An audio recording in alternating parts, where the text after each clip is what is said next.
Aujourd'hui, nous plongeons dans 5 histoires vraies de personnes qui sont mortes de manières extrêmement ridicules. Ces récits sont choquants, surprenants et difficiles à croire. Des accidents bizarres aux mésaventures inhabituelles, montrant à quel point la vie peut être imprévisible. Explorons ensemble ces événements étranges et tragiques. C'était le 14 janvier 2013 à Cantonment, en Floride. James Campbell, un vétéran du Vietnam de 68 ans, avait vécu dans la région pendant la majeure partie de sa vie. Il était bien connu et apprécié, un ami fidèle et un homme de famille dévoué, avec 2 enfants et 4 petits-enfants. Ce jour-là, James et sa compagne, Iris Fortner, âgée de 56 ans, rentraient chez eux. La journée se déroulait comme à l'accoutumée jusqu'à ce qu'un accident tragique et inhabituel se produise.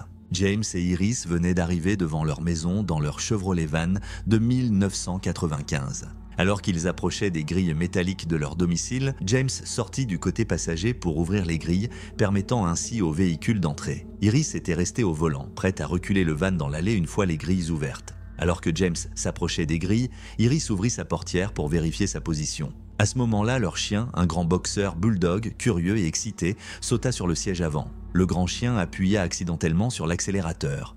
Le van fit soudainement marche arrière. Iris, prise de court, tenta désespérément d'arrêter le véhicule. Elle chercha la pédale de frein, mais il était déjà trop tard. Le van recula sur James, le piégeant sous ses roues. Les services d'urgence furent appelés immédiatement. Les ambulanciers du comté d'Escambia arrivèrent rapidement, mais ne purent rien faire. James Campbell fut déclaré mort sur les lieux.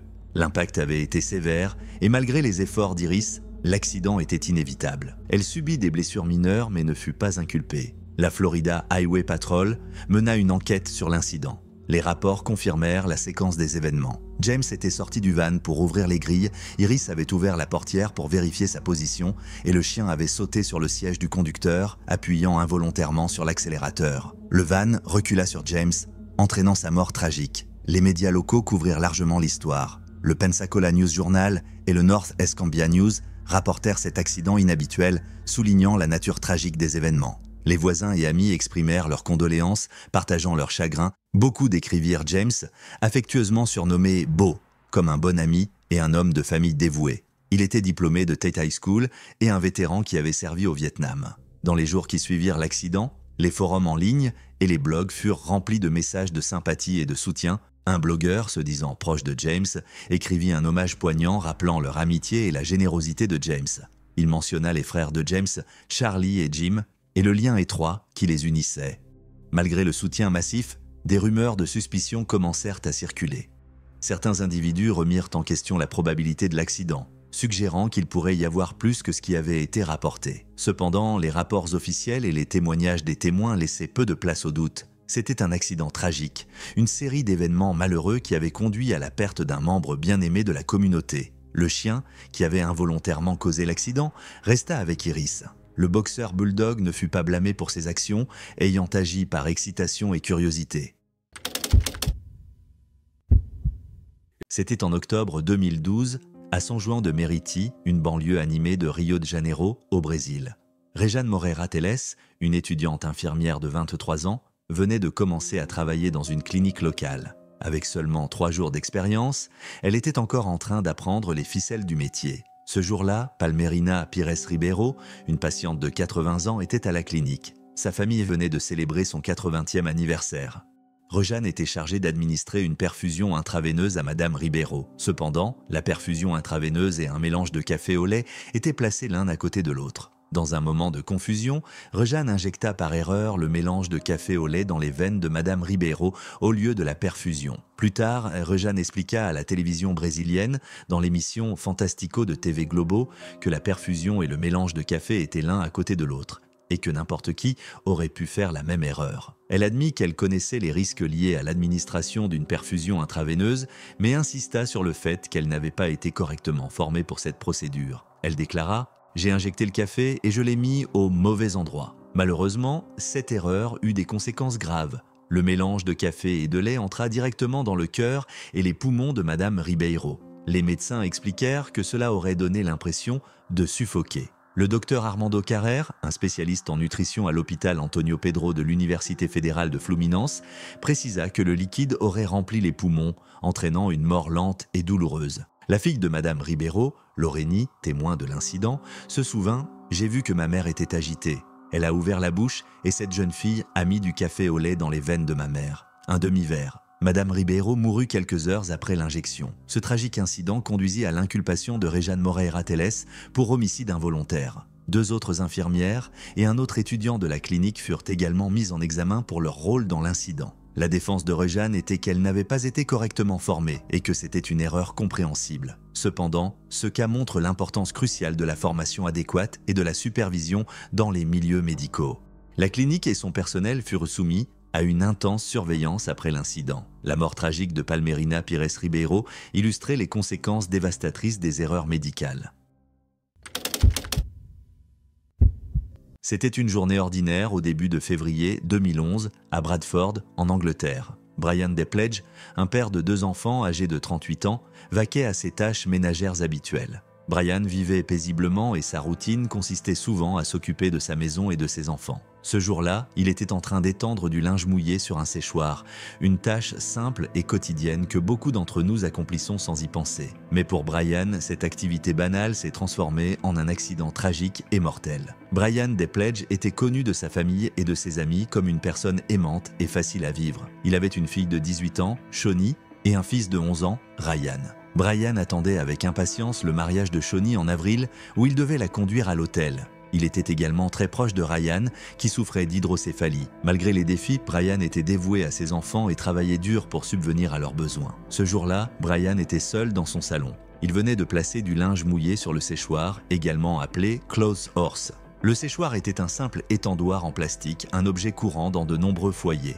Alors qu'il arrangeait les vêtements, il trébucha sur un petit tabouret. Cela le fit tomber en arrière dans le séchoir. Tragiquement, la chute de Brian entraîna le coincement de son cou entre les barres de l'étendoir. L'accident se produisit rapidement. La réaction immédiate de Brian fut de se dégager, mais cela ne fit qu'empirer les choses. En se débattant, les barres se resserrèrent autour de son cou et de sa poitrine, créant ce que les experts ont décrit comme un effet de berceau de chat. L'inspecteur détective Mark Long, qui enquêta sur l'incident, expliqua que les tentatives de Brian pour se libérer avaient inconsciemment renforcé l'emprise du séchoir, rendant la situation encore plus critique. Les vêtements mouillés sur le séchoir ajoutèrent du poids et de la pression sur le cou de Brian, aggravant la compression et rendant sa respiration encore plus difficile. Le docteur Philip Batman, le pathologiste consultant qui pratiqua l'autopsie, décrivit les effets de l'incident comme similaires à une pendaison. Les poumons de Brian étaient congestionnés de liquide en excès, une condition compatible avec l'asphyxie. Des indentations profondes furent trouvées sur le côté droit de sa poitrine et de son cou,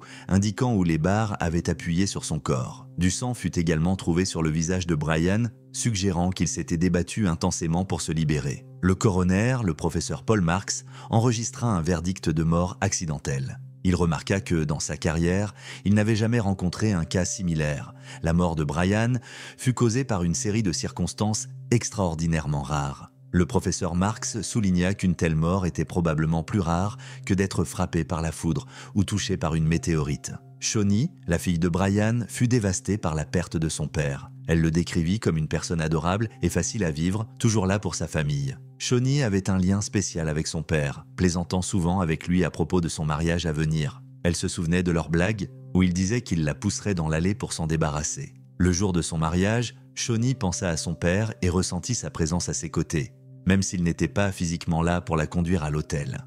Ryan, le jeune fils de Brian, eut du mal à comprendre la mort soudaine de son père. Sa grand-mère, June Evans, expliqua que Ryan n'arrêtait pas de demander quand il pourrait revoir son père. Selon la Royal Society for the Prevention of Accidents, la plupart des accidents domestiques impliquaient des chutes, des brûlures, des coupures et des empoisonnements. Cependant, les circonstances entourant la mort de Brian soulignent l'imprévisibilité des accidents et l'importance d'être prudent, même lors d'activités routinières. Lorsque Brian est tombé dans le séchoir, son instinct immédiat fut de s'échapper. Ce combat instinctif n'a fait qu'aggraver la situation, menant à un cercle vicieux où plus il se débattait, plus les barres se resserraient. Ce scénario tragique suggère la nécessité de rester calme et de réfléchir stratégiquement en cas d'urgence, bien que maintenir un tel sang-froid puisse être incroyablement difficile en état de panique.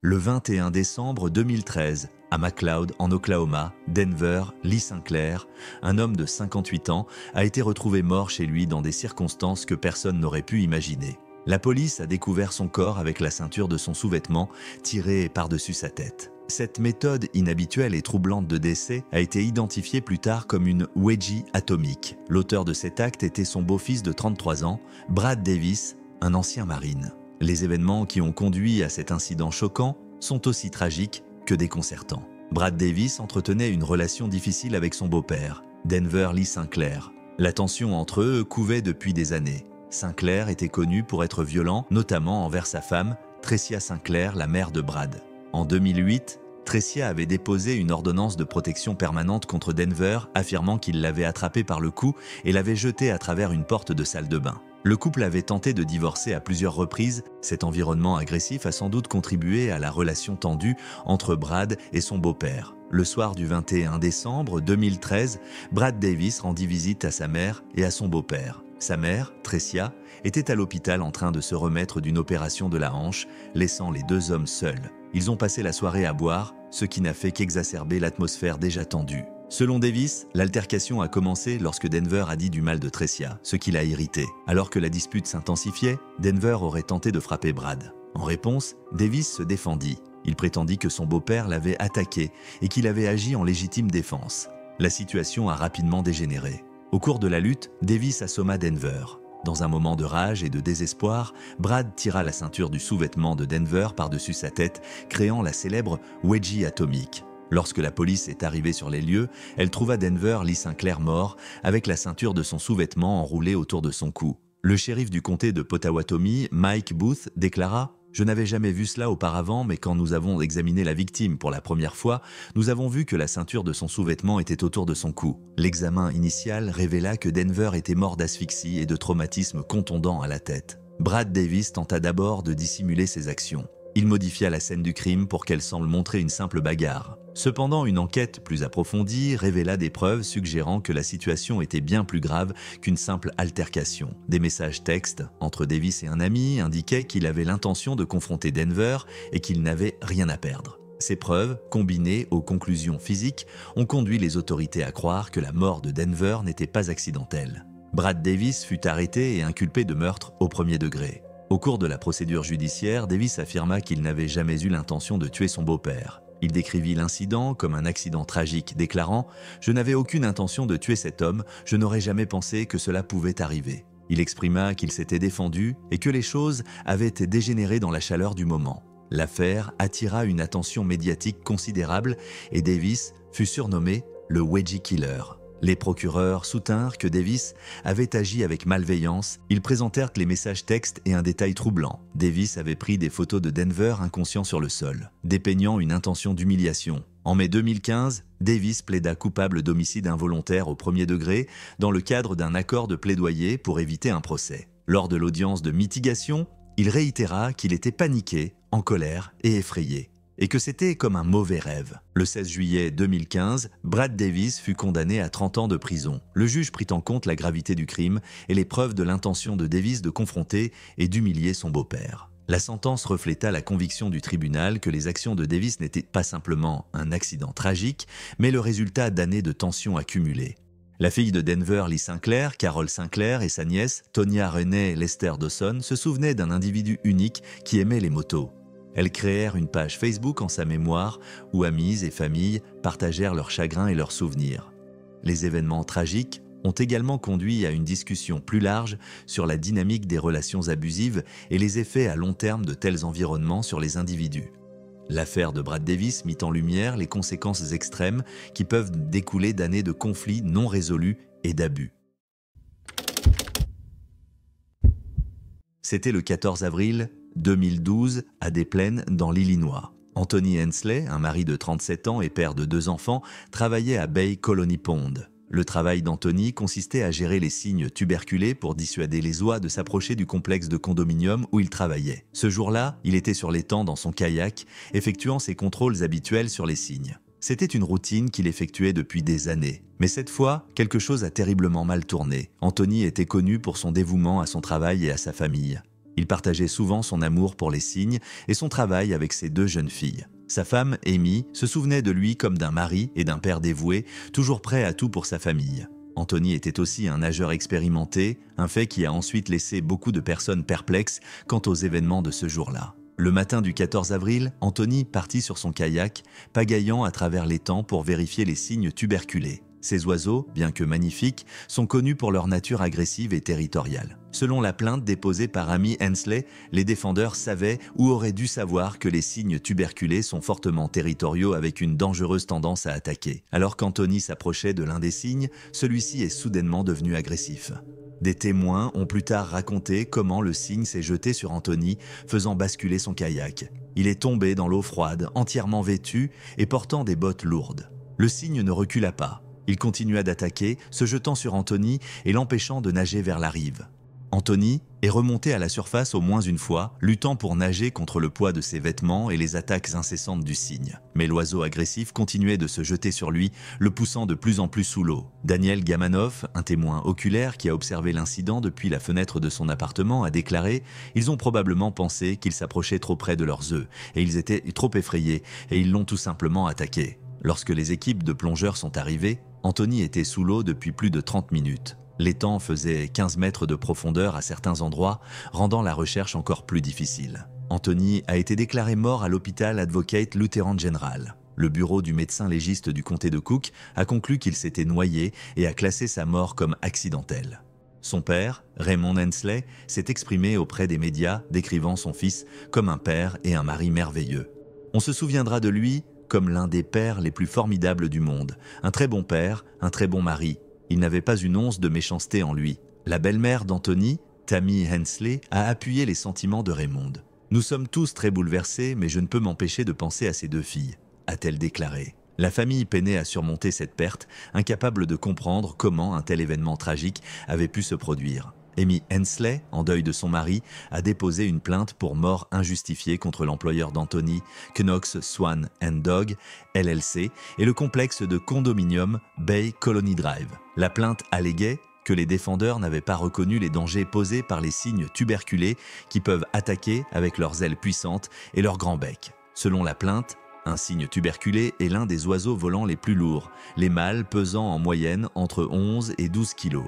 Ces oiseaux sont connus pour attaquer en frappant leurs victimes avec des éperons osseux dans leurs ailes tout en mordant avec leur grand bec. Doug Stotts, un écologiste en chef de la conservation au Field Museum, a expliqué que les cygnes peuvent sembler calmes et jolis, mais ils sont plus agressifs et plus forts qu'on ne le pense. Les cygnes sont certainement tout à fait prêts à attaquer quelque chose de beaucoup plus grand qu'eux, a déclaré Stotts.